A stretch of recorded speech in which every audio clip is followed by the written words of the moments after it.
Hey, good morning. Wednesday, Woo! July 31st, 2024.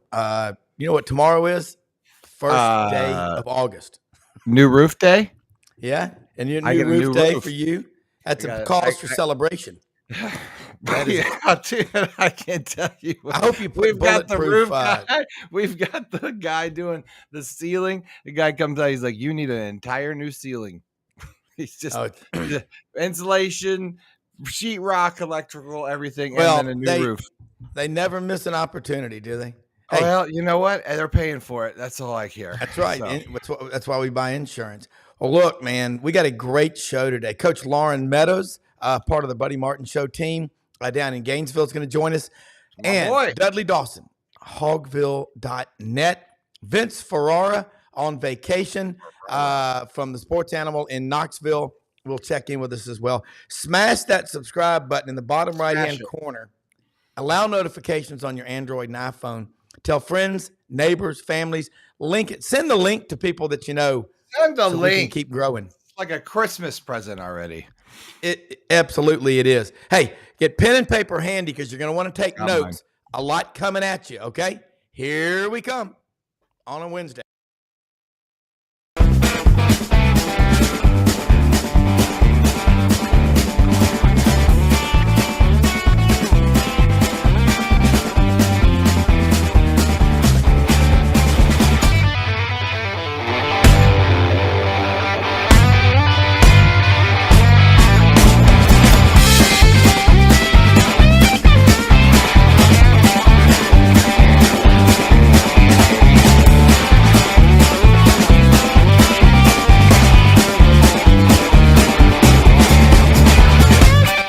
Sidelines with Rob Browne. Talk sporty to me.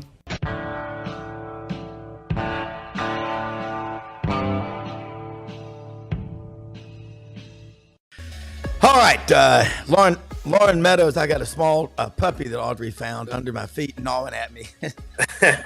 Go on, Daphne. I think she named it Daphne because we watch Frasier a lot. I'm like, Daphne. Oh, okay. Daphne, would you bring me some croissants? Coach, look, man. Here, say hi, everybody. Hey. Look at that. It's gonna be. She's got some big old feet on her. Cute now. Yeah. Give it 6 she months. Actually is an amicable dog. Look, man, I'm looking at the roster with Florida right now, and I think about L.J. McCray. Not many true freshmen, and we got into this last night on the Buddy Martin Show. And Brenden, it was about the Gator team. I think they win 7 this year. They might win 8. How good is L.J. McCray expected? He's a 5-star, and I know it went to the mat, to the ink to dry, to get him off Auburn and Florida fought. And Auburn and Florida got a lot of recruiting battles. You can tell both programs very similar in a 3-year slump. Let's talk about that defensive line because that's where Florida's got to get the most improvement. Well, you look at a guy like L.J. McCray, and as good as advertised. I mean, you look at everybody wanted him, and I think that's something that when you look at it from that standpoint, all the big dogs, the Georgias, the Alabamas, the Auburns, the Ohio States. I mean, he was the Texases.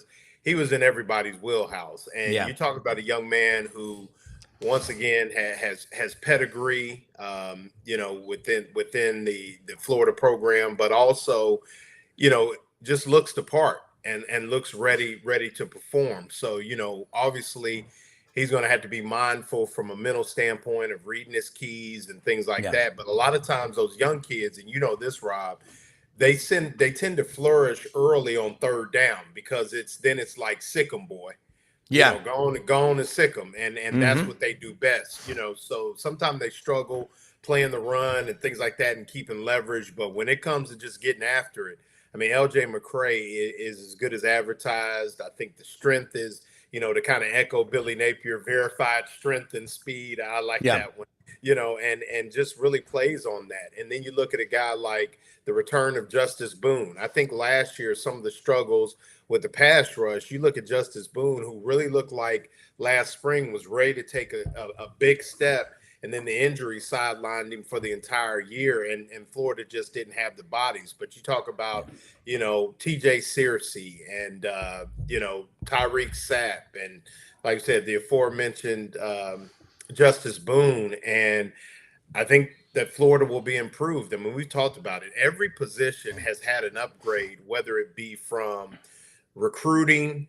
transfers, just flat out another year being older. Kelby, somebody from your neck of the woods, Kelby Collins, another, just the guys that have gotten better and that fit the mark. And I was talking to somebody inside the staff, and basically what the guys that have been brought in, whether it be recruiting or by transfers, they have to be as build. Yeah. That's what Florida needs. There's been transfers that come in, and some guys were as build, but not everybody really hit. These guys, it is at the point now where they've brought in some guys with some fanfare that need to be as build. And I think if they are as build, Florida will be competitive. If Florida, think about it. Florida plays average defense last season, they win 8 games. If they play average, but they played historically bad defense, so that lends itself to 5 wins. But if they can play average to above average defense, I agree with you. I think they're going to win 7 and pretty much be in almost every football game. So yeah. So here, when you look back at last year, everyone will say, we should have been 11-1. The 2 or 3 close games we lost, but then there was probably 2 or 3 close games that you won that you could have easily lost. So your record is what it is. But Florida has lost some really close games, and so has Auburn last year. Right, absolutely. Organization. I mean, that's the key. Let's switch over to offense. I got to see Graham Mertz and ask him some questions and all, and then I saw Danny Warfel out in the hall at Media Row there in Dallas. That was pretty cool that Danny would go out there, but he loves his Gators. He's a Heisman Trophy winner. There's a statue there. He's everywhere. Graham Mertz last year had almost 3,000 yards passing, 20 touchdowns, and only 3 picks for the season. Almost 70. Look, in school, a 72.9, if that was the difference between a D and a C, we'd be begging the professor, please. I'm giving him 70. Lauren, I'm giving him 73, okay? I'm rounding it up. Right. Those are Joe Burrow type numbers without the talent that Joe Burrow had. What's the ceiling for Mr. Mertz? Isn't he from Olathe, Kansas, near Kansas City? Yeah, he is. And but I think he might have played it.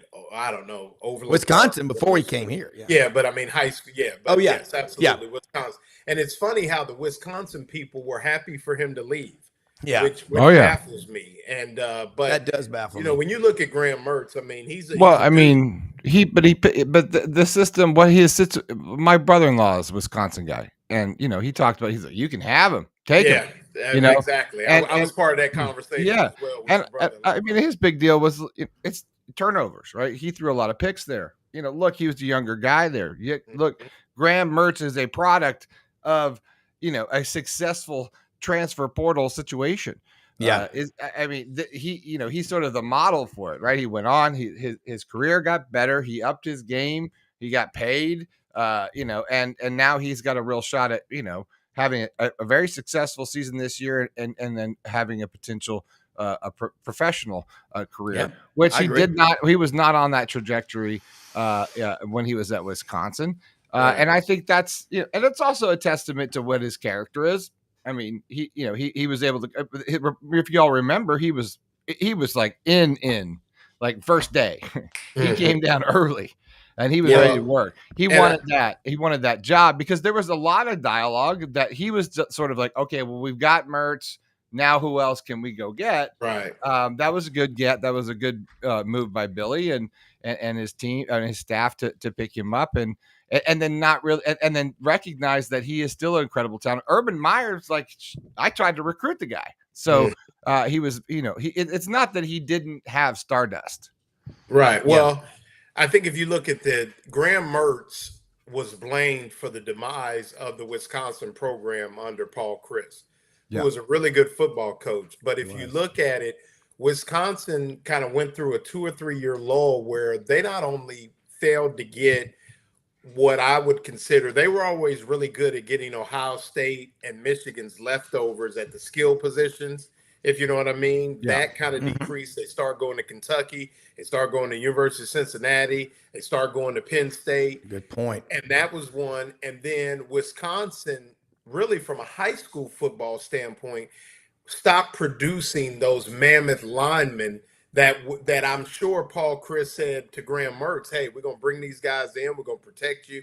We're going to put a solid running game behind you. And those things kind of fell by the wayside. But fast forward to where we are now with Graham Mertz. And here's the thing, even about the 3 picks. And Brenden, you know this because we talked about it. None of those picks were fool me picks. What I mean by that is none of those were I'm throwing deep late and I didn't see the free safety. Right. I'm throwing curl flat and I didn't see the drop defender. They were all tipped kind of passes, balls that should have been caught. So it lends itself. Garbage picks. Yes, he has never thrown since he's been at Florida a gotcha pick. Now I'm sure eventually it's hard to play 2 years without a gotcha pick. It's going to happen. Teams are going to get you. Of course. But for his ability to be in a new offense and see things in the big picture and manage that offense. Yeah. And like I said, now he's to the point when you start hearing a coach say, we're going to play better around Graham Mertz. Yeah. What that means as a quarterback, and we talked about it on the show a couple of weeks ago, Rob, is the fact that now they're going to come to Graham Mertz and say, okay, here's the game plan. What do you like? What do you not like? What do you like in this situation? And he's going to be able to say, we need to throw this out. I don't feel comfortable with that. We need to bring this in. I like that. And that's when you've made the next step as a quarterback in the evolution, and you are now the leader of the offense. And I mean, I've been a Graham Mertz guy since day one. I think that he's phenomenal, and I think he's a really good quarterback. I think he will play on Sundays, if it not holding the clipboard, which isn't the worst thing in the world. And I'm really interested to see his development and him taking the next step, particularly with what I think when you look at the weapons, the addition of Elijah Badger, his buddy DK from Wisconsin, and then the young studs that I think they're going to have a receiver. I think, and you throw in the tight ends that I think are more than serviceable. I think people really ignore the return of Keon Zipper if he's 85 to 90% of where he was, and I look for him to be a lot better on offense as well. I agree. Sorry, Rob. I was just gonna say I agree with what you're saying. You know, mostly with all that stuff. You know how I feel about not having a real offensive coordinator. Yeah, beat that dead horse for a long time. It doesn't work, and we all agree on that. And I think that's a big deal. And I think that will play out to be a very big deal. But that's I don't. Well, while we're on the subject, where does Russ Callaway fit into that evolution of the offense? You know, we heard yesterday, and they're right. You know, offensive game planning is a staff. It's a staff. You know, togetherness. We all come together and develop a game plan. And who's the primary play caller, depending on how the head coach feels about it. But you know, is the addition of Russ Callaway as co-offensive coordinator, does that lend itself to a little bit more imagination, a little bit more ability to go off script? I'm open to all of it. As a Gator fan, I'm open to it. I'm in. Right. I mean, look, you know, I'm in. We're undefeated. I'm in. Right. Like we're about to run. We got to go into the valley in the shadow of death and see no evil. Fear no evil. We got to run the gauntlet here from hell, right? You know, I'd love for this to be a historic run and to be, you know, all day long. I trust me. Well, guys, to win. But my point is that with Graham, it's like he has an opportunity to be I think the player that he wanted to be when he first got into college, when he first recruited. It's all set. The table is really set for him to go and be, because I don't think we hit fourth and fifth gear last year. I hate we got fourth gear sometimes, but we really never got to his fifth gear. And I think he's got a whole nother gear there for him to throw it around and pass it around and be a great offensive mind and a leader. You see him, you meet him, he's the leader on the field. He's running around, hitting guys in helmets and getting guys up for calisthenics. I mean, he's that guy. He's got a magnetic personality, which is great for Lagway, who's going to come in. I think he's going to be humble enough to know that Lagway is going to be a superpower for him on crazy third downs and crazy looks and all of these things that could be a recipe for an unbelievable success for him. But the knock, or not the knock, but what we've heard Billy say earlier is like, now that we got Graham not making mistakes, we got to see him push it a little bit longer, because he does hold on to the ball a little bit. He is fearful of going back to, a la Wisconsin Graham Mertz. He wants to stay safe, which makes sense. And I think Billy wanted to make sure that was it. But, Billy's even said, Lauren and Rob, sorry, that you have an opportunity that he needs to push it a little bit more, take a little more risks, and see if he can open up the offense a little bit. Right. Well, guys got to make plays for you too. Right. And when you start pushing the football down the field, like I said, I think now with DK and Badger, I think a lot of people are going to be impressed with Elijah Badger if he's healthy. Sure. And I mean that because he's put together. And if you look at his tape versus like a Ricky Pearsall, Badger was a lot more proficient with contested catches and things like that, as well as a guy like DK coming out of Wisconsin. So, and like I said, once again, the return of Keon Zipper, who is an absolute freak. You got guys that will be able to do some of those things for you. And I think that also, if they can really get to run the football a little bit more at a better clip, not just shock plays in the offensive run game, but I'm talking about 4.5, 5 a click, where now that play action fake has a little bit more drive to it. It pierces the eye discipline of that free safety. I think you'll be able to hit it over the top a little bit more. And I think that's what I'm saying. The next development, like you said, is to see, are we pushing the football down the field? But I caution those that look at football and almost from a video game perspective.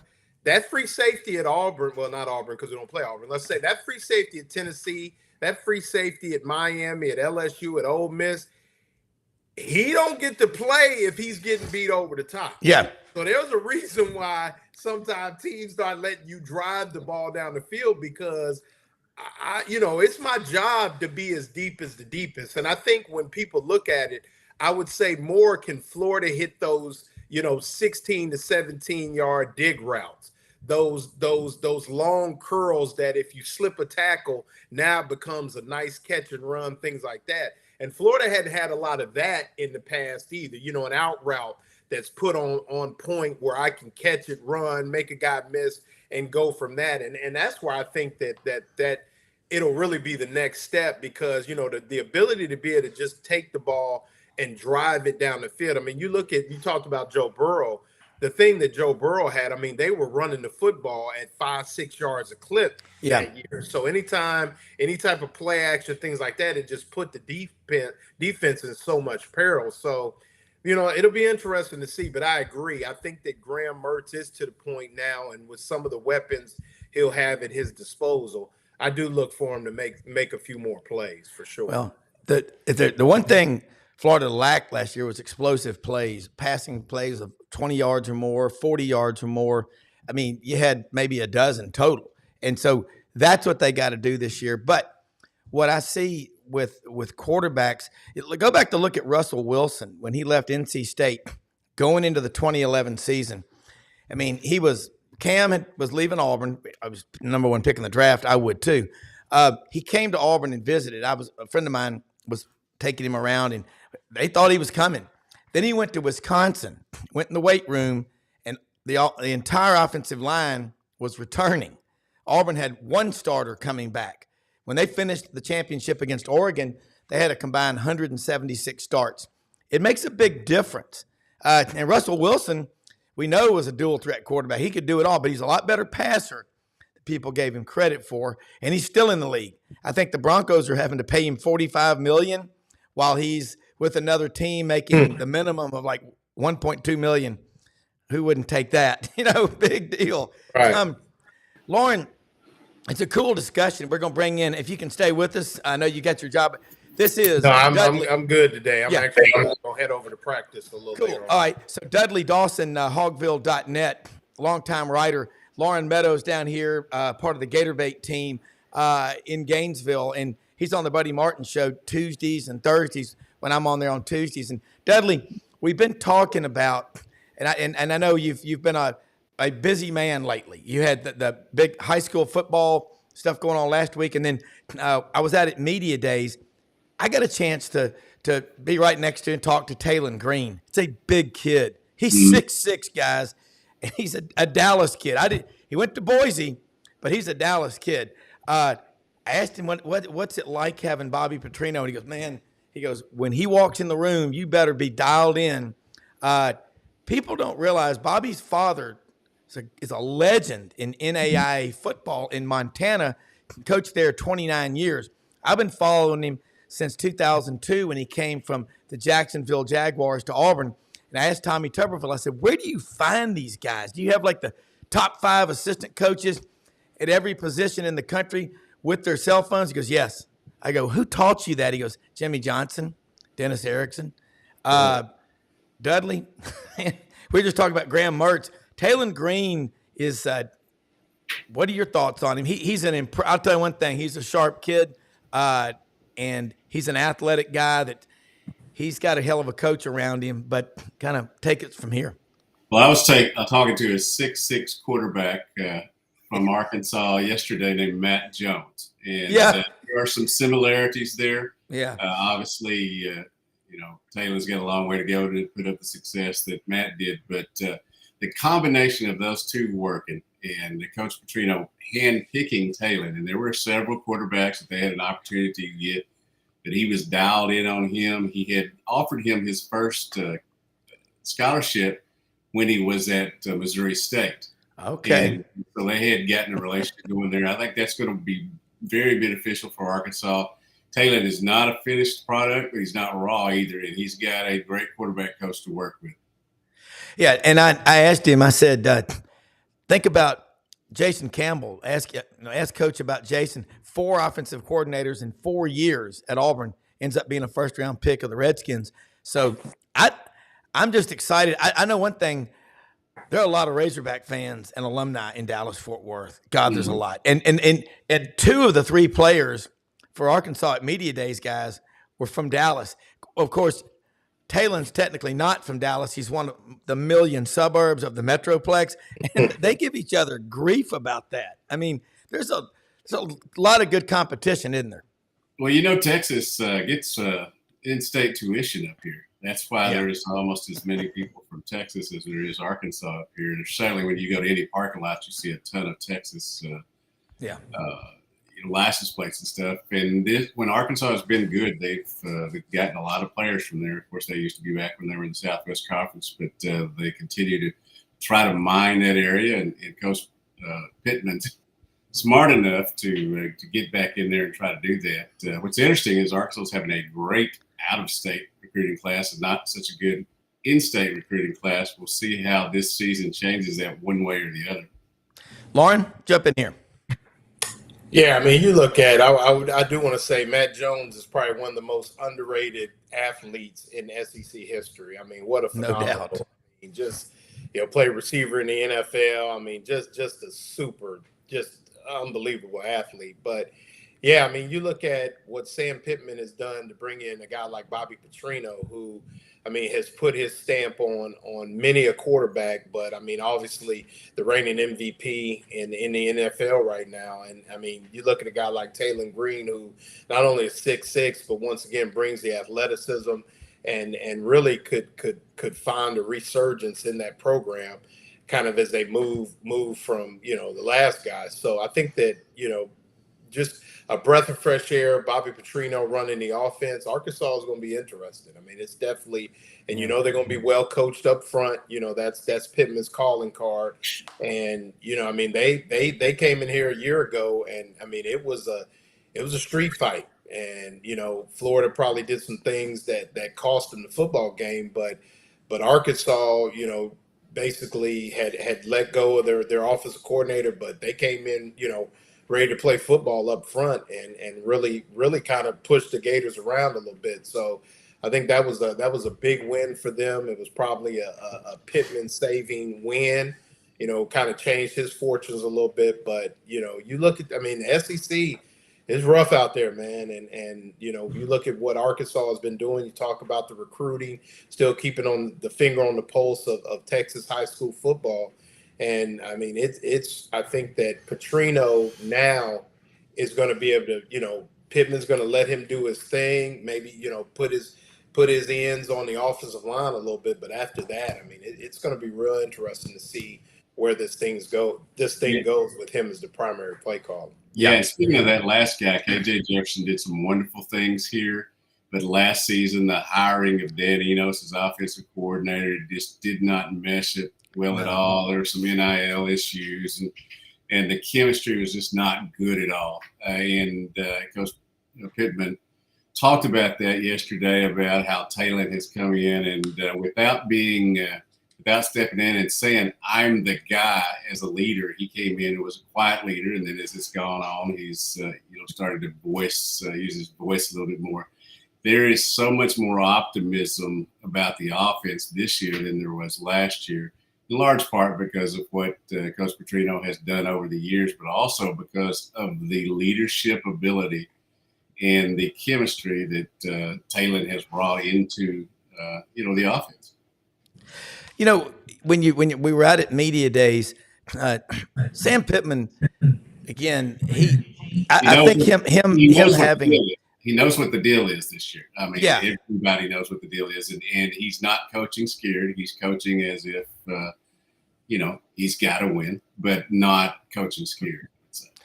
Well, and this is the thing, and Lauren, you've coached, it. Sam Pittman, when you're the head coach, and you bring in someone like Bobby Petrino, who's been the head coach at Arkansas before, you got to block out what everybody's saying. Oh, he's just coming in to take his job. If I'm Sam Pittman, I'll just let Bobby Petrino do his thing. He's a proven commodity, and maybe he can spend some more time on the offensive line. And Dudley, what's the strength on the offensive line? I mean, where are they depth-wise? Because we talked about, yesterday we had Yancey Porter on from Rebel Yell Hotline. We talked about the depth on Ole Miss's offensive line. They've got over 300 combined starts among their offensive linemen. And again, it doesn't matter where those are still starts. How's the Hogs offensive line room looking in your opinion? Because you carry a big stick when you talk about it. Well, let's start off with the fact that I know you always like to hear about Patrick Kudas. He's at 313 now. He looks like a legit offensive lineman. Yeah. They've got a couple of guys who were starters last year that will be backups this year, and that's how you want to do. You always want to over-recruit what you got there. They did a tremendous job in landing offensive linemen out of the portal. They were not able to run the ball very well at all last year, and that was with Rocket Sanders, who, was obviously injured a lot during the year. Now, he had some games where he was healthy and got going, but he knew that to turn the football program back around to stay around and to have an offense that could compete in the SEC, had to be able to line up and get 3 yards, and they were not doing that last year. They believe they've gone out and got the offensive lineman that could do that. This year, it is a revamped offensive lineman. They're lean, but they're big, but lean. Not in a situation where you get a bunch of fat guys up there trying to move things around. I do think that he feels very good about that. He has spent some more time. He did in spring practice. I'm sure when they start later today, he's going to be saying a few things to the offensive lineman as well. But he also likes Eric Matos. his new offensive line coach, who's been a protege and kind of someone that he's mentored, while at other schools, is now back here. When you think of Sam Pittman, you think of offensive line. You didn't last year. I think that they believe they can this year. And again, if you can't score, when you get down in the red zone, you're not going to even compete in this league, and that's why they ended up 4-8. Yeah, and you sit there and Lauren, talk about a guy like Sam Pittman, who's I know when he came to Arkansas, he'd already put 17 offensive linemen he'd coached into the NFL. I like that term. You always want to over-recruit what you've got. Well, yeah, I mean, you've mentioned it. You talk about now you can play up to 17 games. I mean, depth has become more and more important in the last 2 to 3 years, just with the expansion of this thing. And, you can never have too many.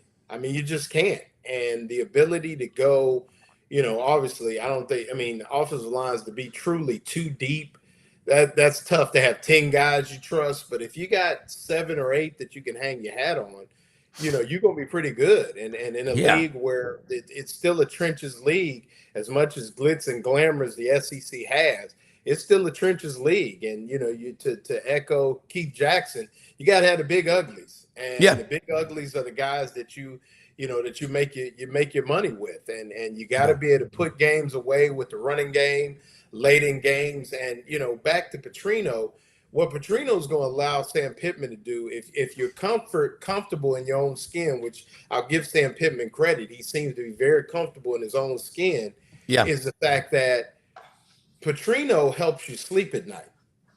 Because, let's face it. Not if you're an opponent, though. Right, correct. But, Dudley can echo this. Petrino won't be the next head coach at Arkansas. I don't see that happening again. But he can be an assistant. So you don't look over your shoulder. You got somebody that you can leave it to. And I can go focus on not only the X's and O's, but the administrative things that are now far more important in this game than they were a few years ago. And I know that my offense is going to be solid and in good hands. So, you look at it from that standpoint. You got 2 guys that really understand offensive football from the top down. And I think that, it's going to be interesting, like I said, to see where Arkansas is with this thing. But a guy like Petrino helps you sleep at night. And then, like you said, if you got 7, 8 guys that you can hang your hat on, and I say maybe 2 guys that can cross-train, like a guy that can play center and guard, and then a guy that can maybe play guard and tackle if you would need him to. And I think you're in great shape there. Yeah. Let me say something real quick about our sponsors, folks like Chad House, ECS House Industries in Cherry Valley, Arkansas, proud Razorback supporters, 99,000 square foot warehouse in Cherry Valley. They make some of the top products for agricultural, farming, harvesting, the better roller, the pulverizer, the better chopper. They also make the aerators for the catfish farms that you see everywhere. If you like catfish, they make them. House Industries, 78-year-old family business. And I love Chad House. He usually 2 or 3 days before Christmas. You'll see it on Facebook. My favorite time of the year, I get to write bonus checks to my employees who are my family. Great guy, great person to work for. Does a ton for the Wynn and Central Arkansas, East Arkansas area. But they sell their products, houseindustriesinc.com. Also, Rumble Boxing Gym in Midtown Memphis, open 5 a.m. to 7 p.m. Monday through Friday. Then on the weekends, 9 to noon. The Vitamin Shop, Olive Branch in Oxford, Mississippi. Check out both locations, 9:30 a.m. to 8 p.m. Every day of the week. Sundays, 10:30 a.m. to 7 p.m. Great folks. All of our sponsors, again, like Web Footed Kennels, Gaddis Home Innovation. You can find all of them at Hewlett & Dunn Boot and Clothing Company on the historic square in Collierville, Tennessee, where they've got more duck heads, Filson, over 7,000 pairs of cowboy boots, men's and women's boots and clothing. Check them out, hewlettandunn.com. Hey, is there a better sponsor for an old farm kid from Baltimore, Arkansas than Chad House? Chad is everywhere. Chad is involved in the Chamber of Commerce, business development. He's a young guy. Like I said, he took over that family business, and they're just great people. And you'll everything that you see in this part of Arkansas, you will see House Industries involved in it. But you're right, because you grew up in Balch, and that's a suburb of Newport, Lauren. Now, you grew up in Ohio, which is outside the 2 or 3 big cities. It ain't nothing but farmland up there. They even got the Amish.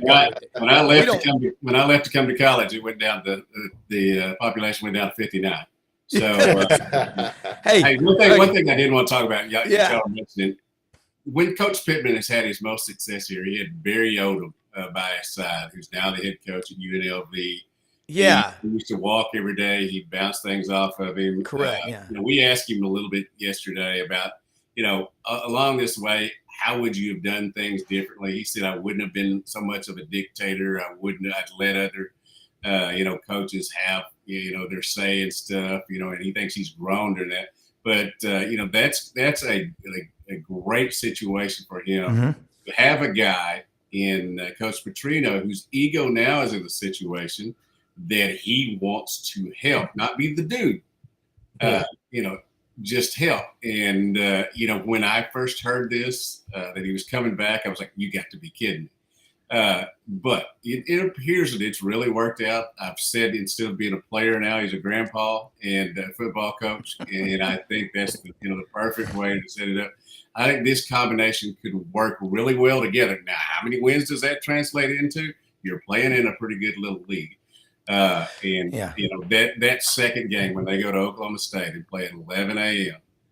Is probably going to set the tone for the season. They'll win the season opener against UAPB, or they should, or then there's all kinds of things to talk about. But that Oklahoma State game, that second game at 11 a.m. in Stillwater, it could set the tone for the season, because if you lose that one, and the narrative starts with the drum beat.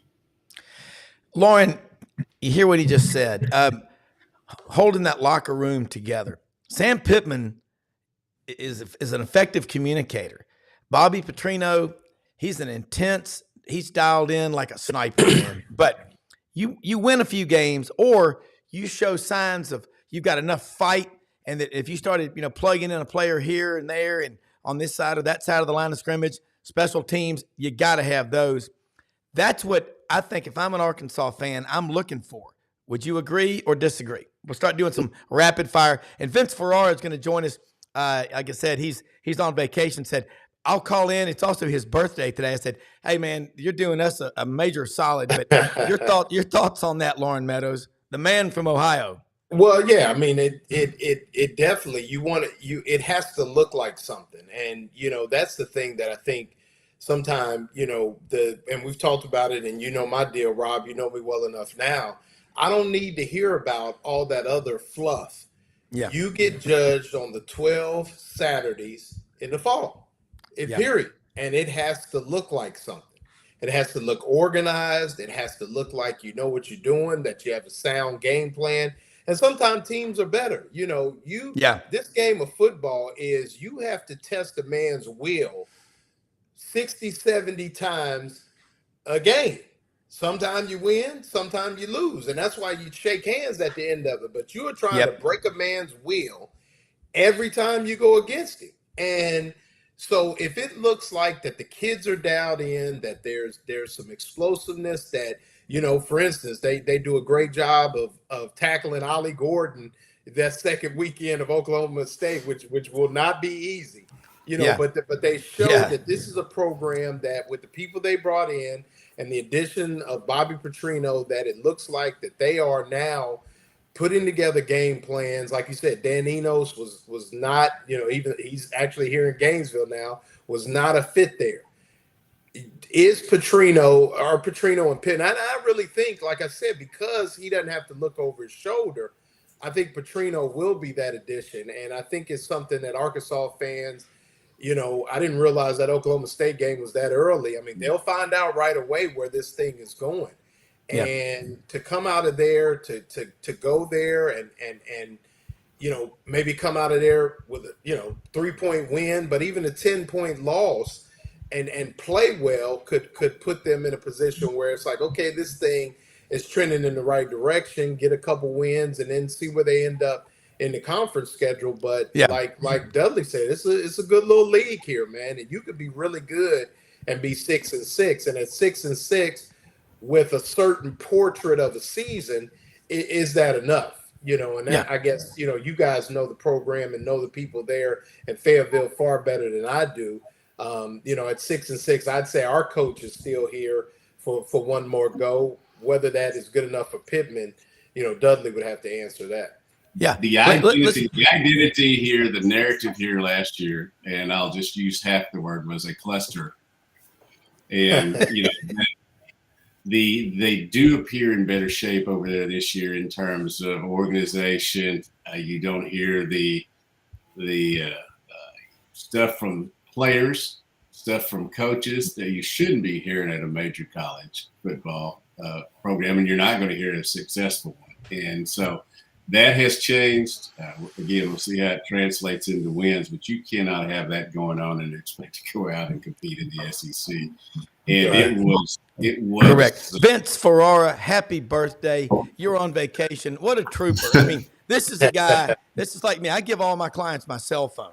They call me at 5:30 in the morning. I've tested them, and they've done it on the way out to a duck blind. And I'm like, hey, I go, what are you doing? I go, waiting on your call. I mean, sitting there and standing in the water with a shotgun and, my dog all around me. But Vince, are you in Tampa?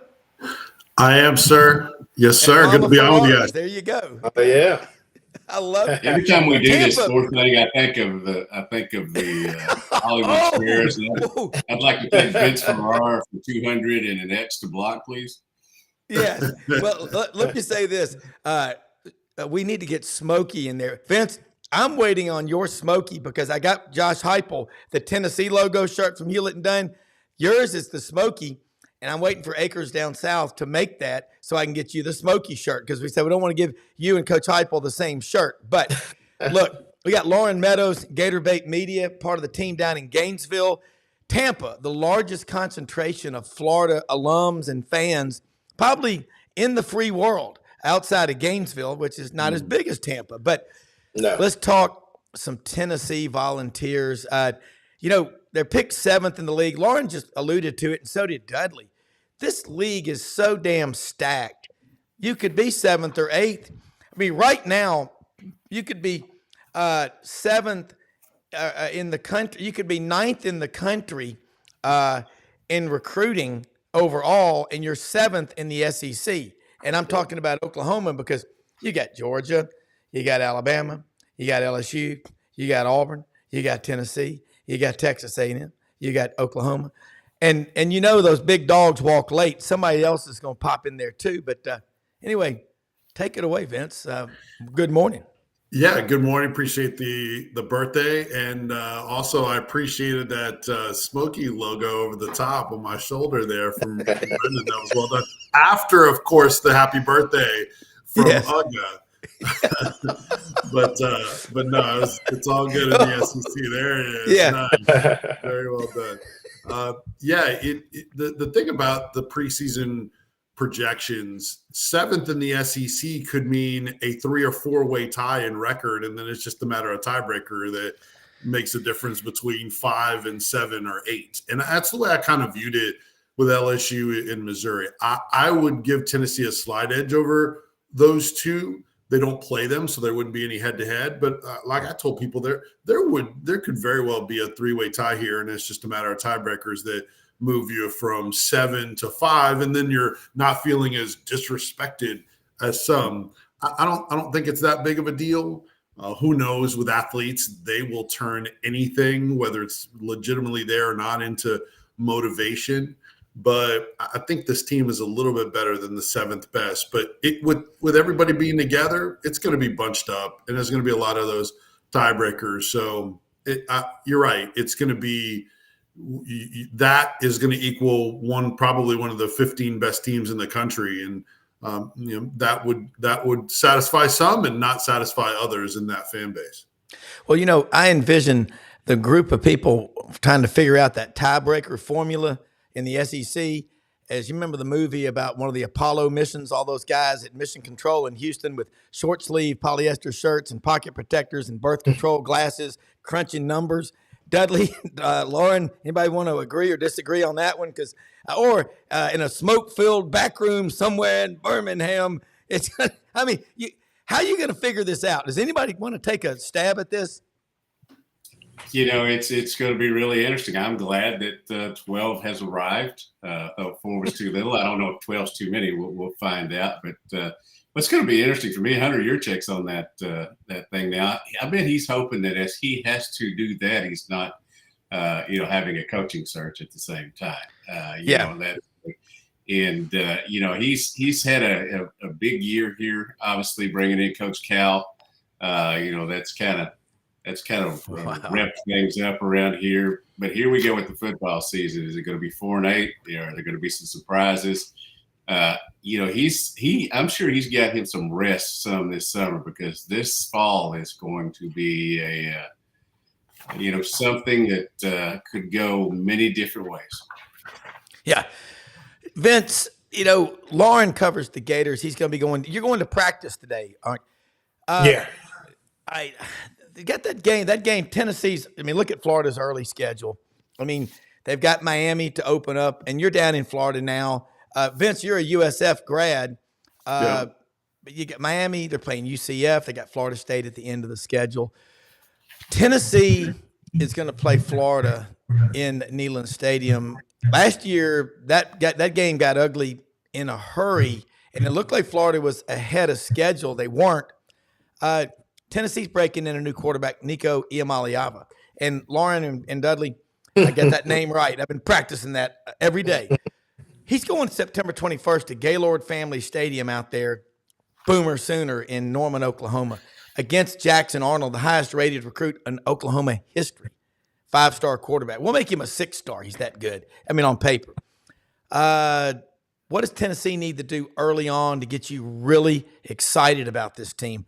And you should know by the second or third game what they are.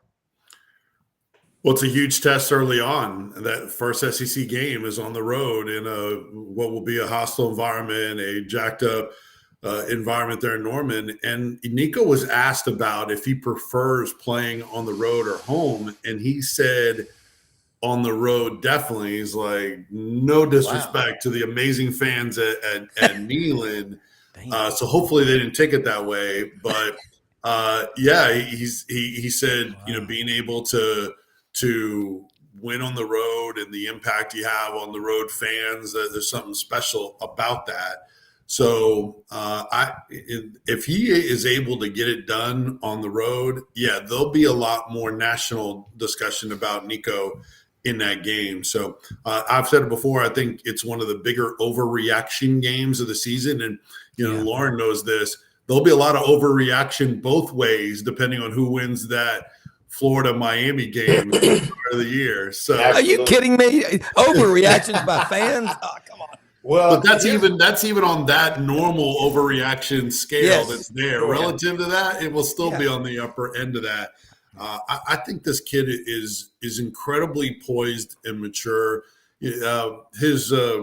His offensive coordinator, Joey Halsley, was talking at the media day yesterday, and he said that his ability, his cognitive ability, in addition to the work he has put into the understanding of the whys, why do they have this protection in this time? Why do they do this? Why do they have this tempo at this time?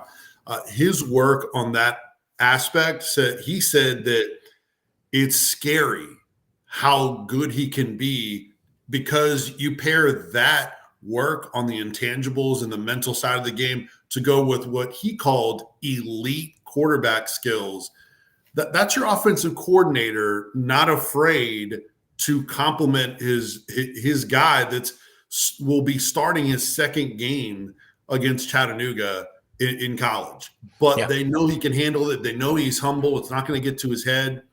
So Tennessee has been their coaches, this is the most they have been complimentary about their team. Josh Heupel said the wide receiver room is the deepest we've had. The roster is the best and the deepest. Tim Banks said he thinks they have the best defensive line in the country. Now, they try to sort of walk those things back and now Halsey talking about elite and scary and how good Nico can be. Yeah. That to me tells me that it validates what we have seen and what we kind of expect, that this is a better roster than it was last year. And especially with the schedule, it doesn't have the challenges that obviously, as Lauren knows, the challenges that Florida and Oklahoma have with their schedule. Yeah. I love that. Lauren, I love that mentality from the new quarterback, and I won't even try that name. Yeah. I mean, and look, think about this. Graham Mertz is obviously, he knows DJ Lagway's on the roster, but I think the more competitive the QB room is and there's legitimate competition, that's nothing but a good thing. Competition is the spice of life. That's what Coach Pratt used to always tell us. Well, iron sharpens iron. Right. If you're says a that real in the good one, book. right? And we want these kids to be as real as they can be. And what I mean by that is we put a lot of pressure on them to perform. And you and I both know the real ones, they want it too. And I think Graham Mertz, from what I understand, and listening to both young men, is they want that too. And Graham Mertz wants DJ Lagway to want to be the starting quarterback for the Florida Gators, if not for the sake of being ready to go should something happen or any particular situation. But the fact that Lagway will be handed the keys, very similar to Nico, next season. You are the heir apparent, so you got to be ready to go. And I think that's one of the things that when you talk about roster development, you want to have as many dudes as you can have, because I heard a quote, I think it was Will Anderson one time said, at practice, we be trying to kill each other.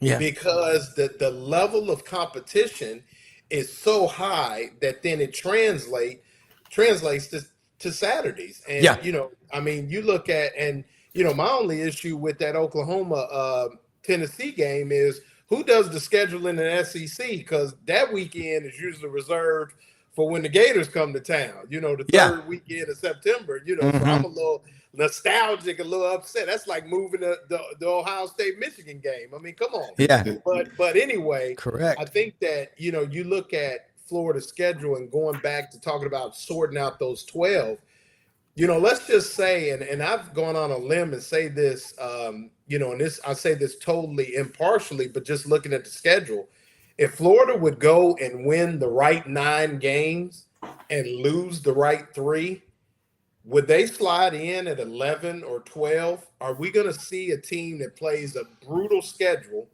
that goes 9-3 in the SEC, and maybe they slide, and maybe not just to Florida, but someone else down the road, where we start to see a 9-3 team that wins the right 9, loses the right 3, and now they're thinking, hey, is this one of the top 12 teams in the country? And I think we're going to see the answer be yes, as the SEC continues to grow with the addition of Oklahoma and Texas. All right. Dudley's on that committee. I'm going to put him on that committee right now. I was texting with Brett Daniels and General Clark, who's the new chairman of the College Football Playoff Committee. He's taken over for Mr. Bill Hancock. And I met General Clark out at Media Days. He is definitely squared away, Lieutenant General in the Air Force. Guys, don't call me General. Just call me Rich. He'll be buried as a general. Everybody I know, whatever your last, even Colonel Gaddafi, he could have been a 4-star, but when he took over in his coup, he was a colonel, and he had the dignity to maintain that same rank. So even dictators do it. But anyway, he's going to be on here with us soon. Dudley, let's say you're on that College Football Playoff Committee in Dallas, which outside of Birmingham is really the center of the University of College football with all the stuff that goes on out there. Any credence to what Lauren says? I think there is. Yeah, at 9-3, and I like the way you put it, the right 9 wins. You're going to have some wins over those guys that are above you in that ranking poll that they do every week. It is hard for me to fathom the SEC not having 3 or 4.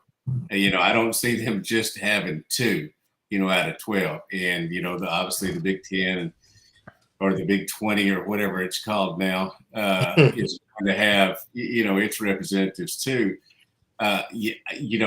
it's going to be fun, and there are going to be so many people griping each week that poll comes out, and I'm here for it.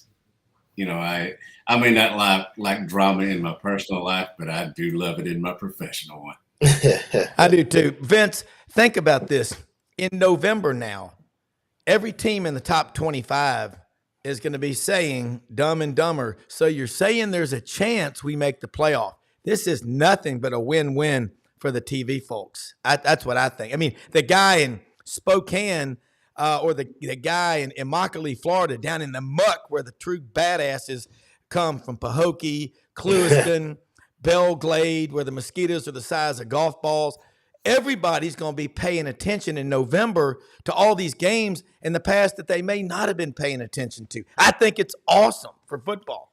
For sure. A couple things on that and Lauren's point about a 3-loss team potentially in Florida. You're right. It does open up so many teams to be invested in their teams, or fan bases to be invested in their teams late in the year. I think that is great. And that includes the group of 5. Because there is a pathway. So think about if you have 4 teams coming down to the wire for one of those conferences, and then maybe they get in the conference championship game, and that could be the difference between them and another group of 5 conference winning that bid into the playoffs. So you start to multiply those factors in there, it opens things up a lot.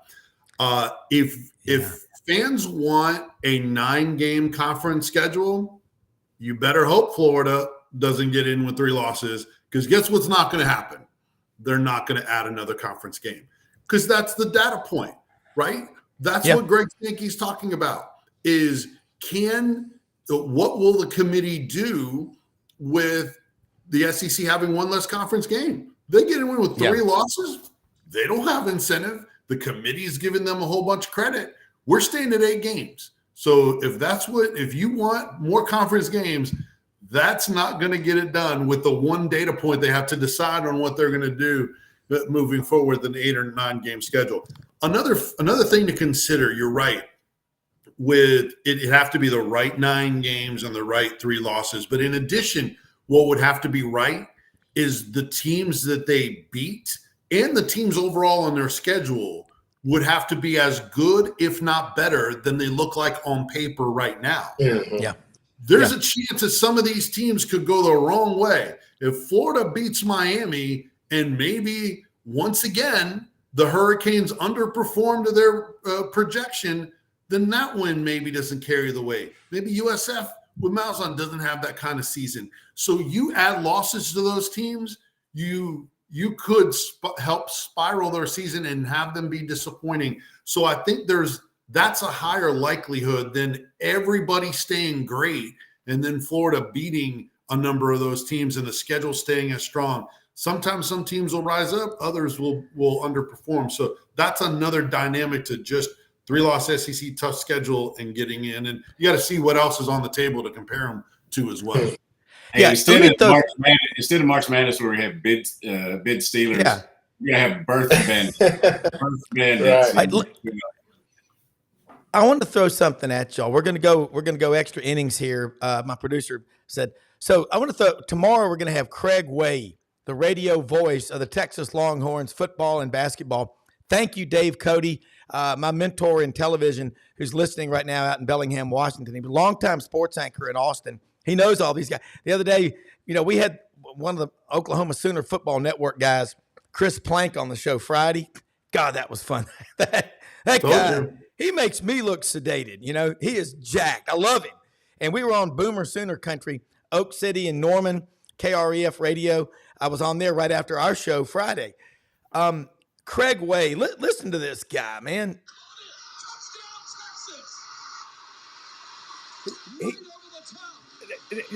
I just think about this, guys. The excitement of all these fans out there in these new territories. But I'm going to throw one at you, and somebody answer this one. Last year, I think the 13 and the 14 and the 15, that's what makes college football so exciting. Who did we hear more about last year when we picked the 4 teams for the playoff? Alabama, Texas, Washington, Alabama, State. Texas, Washington, or we heard more about Florida State, the team that was on the outside looking in. That's what fuels the narrative for college football. We had Michigan and Alabama, Washington and Texas. Okay, but it was about Florida State not getting in. I think that and the March Madness element that Dudley alluded to, that's what makes us love this game so much, is that every Saturday, even with a 12-team playoff, guys, every Saturday matters, because if you want to get a bye in the first round and have home field advantage, you've got to win your conference championship. So that theory that's floated out there that, well, you're going to see guys in the 11th and 12th game, teams will park their best players because they know they're in. No, they're going to be wanting that home field advantage. Agree or disagree? Definitely agree. Anybody? And I'm going to be definitely agree. And I'm going to be leaving here in a minute to copyright Birth Bandits, I think. But what do you think? I mean, it is Dudley. I mean, it's the narrative. It's who doesn't get in that drives everybody crazy. That they're Florida State fans. You think that team's not just licking their chops to get on the field this year and get in the playoffs? Yeah, they've got a young head coach that's really good, who I know will use that chip on the shoulder as something to push his team. And we'll see how it plays out on the field. There's going to be so many stories and so much chaos as we get toward the end of the football season. And if you lose one early now, it's not as tough, when you only had 4, now that you've got 12. But again, the chaos could get fun down the stretch. Plenty of stuff to write about. Yeah. Dudley, stay as long as you can. But I mean, I love that the chaos is so much to write about. Vince and Dudley and Lauren, you look at fan interest as we get, now that we're teeing up for practice, all that other distraction that's talked about so much, it just goes out the window, doesn't it? That's my opinion. Well, yeah, I mean, it's kind of talking season is over and it's time to get after it. And so, people are going to try to make generalizations and speculations on some of the limited looks that they get. For instance, what we get down here is not a ton. So you try to formulate a story, a picture of what could be.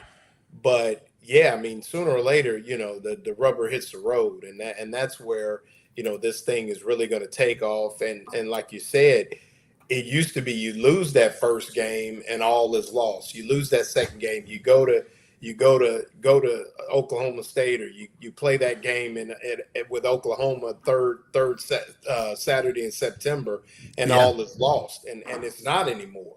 And so, my interest would be, maybe as a player and as a program, obviously you want to win every game you play. I mean, to quote Herm Edwards, you play to win the game. Yeah. But yet there's a little bit now where it's almost like an NFL model that we can really, take a Florida last year. We could look abysmal at a Utah, and it doesn't necessarily set the narrative for the next 11 games, Yeah. And it's the same thing here. So, you have an opportunity to correct it.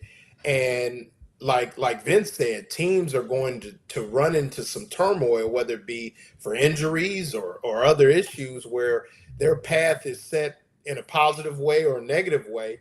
And it's going to take course over the 12 games. So, you have an opportunity to right the ship, or the ship could sink even when you think it's sailing pretty well. And that's where now, with the ability to lose a couple, still be in the mix, particularly if you're in the Big 20, to kind of poke my Midwest brethren, or the SEC, and even the Big 12, who's adding some high profile type teams. Yeah.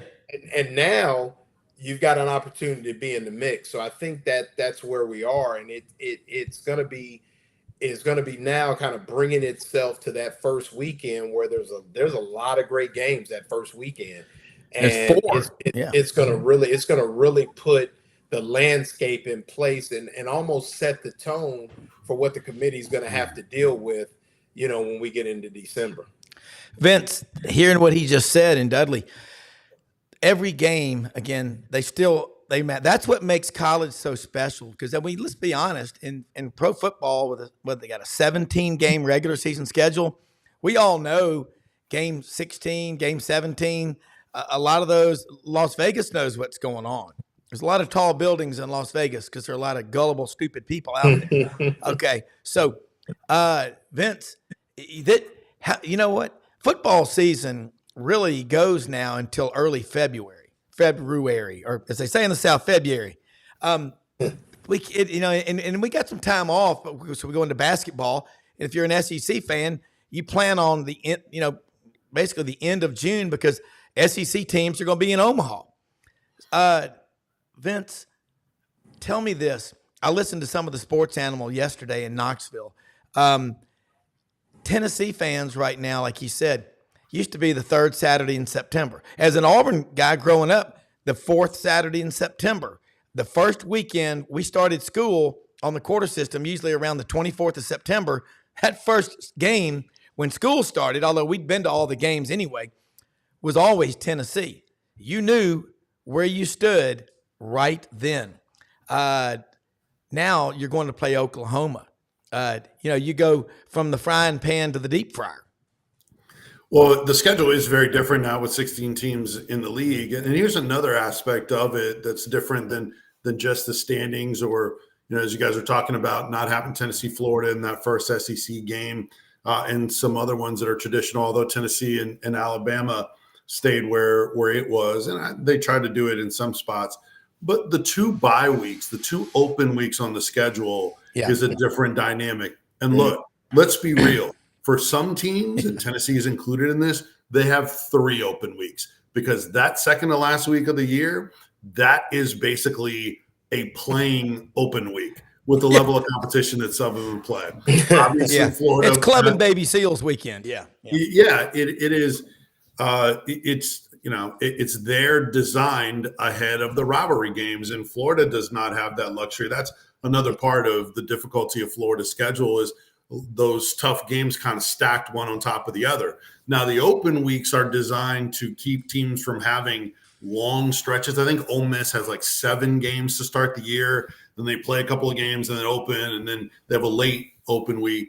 But overall, you don't have as many of those long stretches. Tennessee used to always play Alabama. It might have even been 2 years ago when they beat them in Neyland, where it would be like the 8th straight week that Alabama was playing, and they catch them on the back end. You don't have as much of that on this year's schedule. So you have a time to recoup. Also, never know, might have time to insert a new quarterback if things aren't going well for you. So it is a different look to the schedule this year. Dudley, we hadn't asked you this. Who is, with Arkansas, that Oklahoma State game, that's not a conference game, but that's a close rival. Okay. So, you win that game. You're right. It changes the narrative. Who's your backup quarterback right now? What happened with Jacoby Briswell out of Malvern? Morrilton went back to North Carolina where he came from. So he's bounced back between Arkansas and North Carolina. The backup quarterback race right now would be between Malachi Singleton, the young man from Georgia who's been here a couple of years now, and KJ, just not KJ Jefferson, KJ Jackson. Who would be a true freshman. So I think obviously Singleton would have the edge there. They've got a couple of other guys, Austin Ledbetter, who was a great high school quarterback here in Arkansas, but played baseball for his first couple of years up here, pitched in the College World Series and all that. Great athlete, but they don't want to find out. They don't want to find out. Hey, Dudley, real quick, I'm gonna have to take off, Rob. I got to head to try to get the prize. I want to ask Vince though. I want to ask him some trivia. So can you name a famous Vol from Dayton, Ohio? From Dayton, Ohio. Wow, that's a good one. Not off the top of my head. You're going to Peerless Price. Peerless Price. Okay. As well as Andy McCullough, who was also a receiver on those teams, and Kelly Days, who played free safety for Johnny Major. We're all from the same high school. Okay, I was going to say, you must be a Dayton guy then. Yeah. Nice. Well, thanks for having me on, guys. Who did those aliens that are supposedly buried out there in the deep freeze pull for? They Buckeyes or Bearcats? Hey, everybody, we're going to wrap it up now. Lauren Meadows, Vince Ferrara, Dudley Dawson, Hogville.net. Catch him, Vince Ferrara, the sports animal in Knoxville. Great show, everybody. Thank y'all so much for watching. Well, don't forget, we live in the greatest country in the history of the world. Act like it. Go do great things today. Got a stacked show tomorrow, so tune in. Craig Way, the voice of the Texas Longhorns, joins us. John Hartwell, Matt Dean. We're going to have a lot of fun, so join us. Thanks for watching.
In a perfect world, you'd set a health goal and results would happen overnight.